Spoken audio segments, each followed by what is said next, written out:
am Richard Edrington, the proud owner of Grand Hill Station, and today I'm going to be presenting my 5-year growth plan. The business started in 2008. Actually, I'm a co-owner. My brother would be upset if I didn't recognize him. So we built the building, and we, on 5612 Canal Boulevard. I've been there for 5 years now.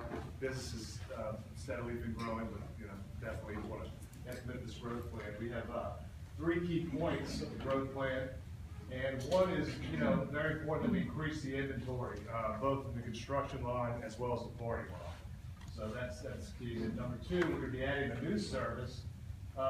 We've been getting a lot of requests from landscapers and do-it-yourself types on the weekends. Not only they want to rent a Bobcat from us, but they also want some bulk materials like limestone, potting soil, crushed concrete, stuff of that nature. So that's going to offer additional service, get some more people into the shop. And then the third is we're working, got my marketing sales guy getting in touch with LSBDC to become approved vendors for cities, state, and federal municipalities. And there's millions of dollars out there. We have access to the True Value Co-op, which is got an endless variety of equipment and really good pricing, and so we want to take advantage of that and produce some more revenue. Factors contributing to the success of this growth plan, as we learned from our panel discussion yesterday, it was very important that implementing marketing sales strategy. We've been running this business without a consistent marketing and sales presence. It's kind of been all over the place. So now that we brought somebody in, it's nice to see that we're going to see some consistency in that end, and to have somebody dedicated to that 100% of the time. So we're excited about that. We feel like the growth is going to be great because of that. We're also going to execute some key metrics in the operations and financials. And then as you see in the dashboard, you can see the growth. This year we're planning on doing about $1,034,000. We have our 6 employees, and as you see, we'll ramp up. We're going to be adding fleet, and with that, there's going to be extra work. So we're going to have 10 employees. So we're forecasting $1,070,075 as our revenue in 2017, and then capping it off to that end of 2019, $2,995,000. $3 million, and then we're going to have about 15 employees, 10 full-time, 5 part-time, and we're going to be using a staffing agency whenever we can. So the 3 next steps to the growth plan, the very immediate actions we need to take: meet with the bank, get some competitive financing, and if we get approved, get the purchase equipment to add both the construction and party rail. And then we've already done this. We're going to be we've already hired a marketing and sales employee. Thank you.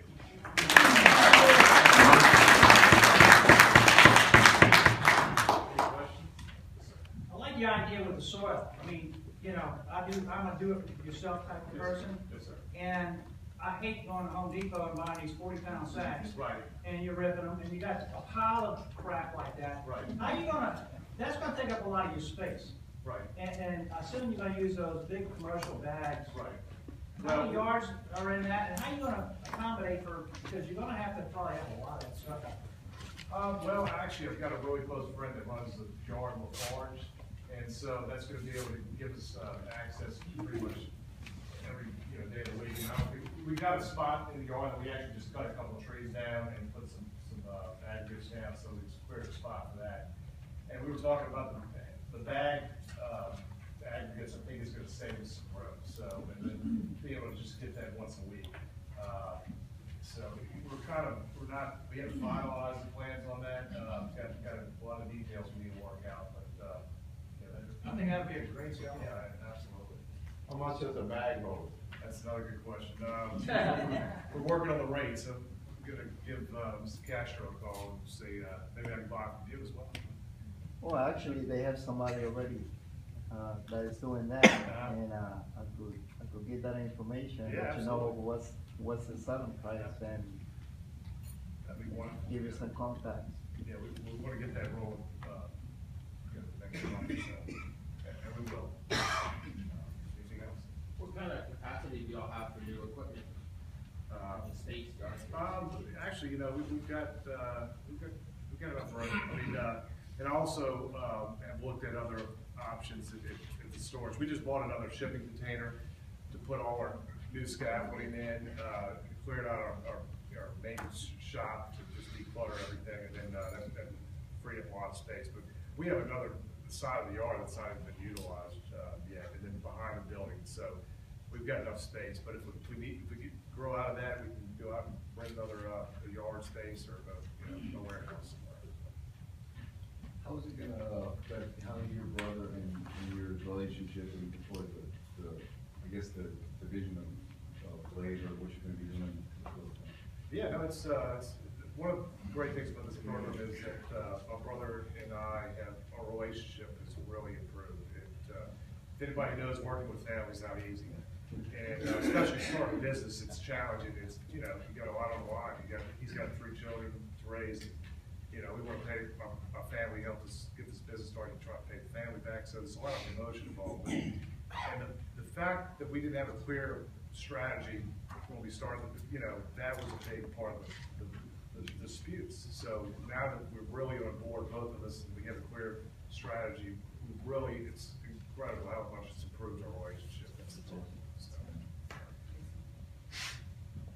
If I came with, if I drove up in my Ford Pinto and I wanted to get a whole bag of limestone, do y'all deliver?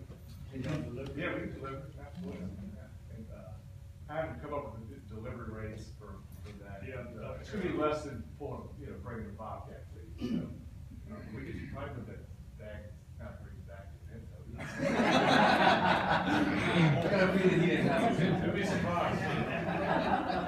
What are the requirements for, let's just say, a homeowner, to actually be able to rent something like a Bobcat?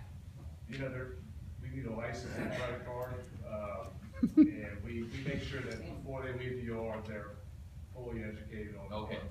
So they don't have to have some sort of special class license or something when they walk in? No, we have a lot of different forms that they sign, and so we cover our tails on that, but, yeah, that's always a concern. I can see the party rental really taking off. Do you see that maybe just being like just a whole nother division of your company, or with a coordinator, just taking care of that? Or is it just gonna kind of be like it is now, or? I love it too. I mean, Yeah. we were doing the market research.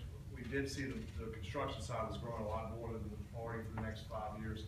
But, there's a lot of money, the margins are great in the party rental business.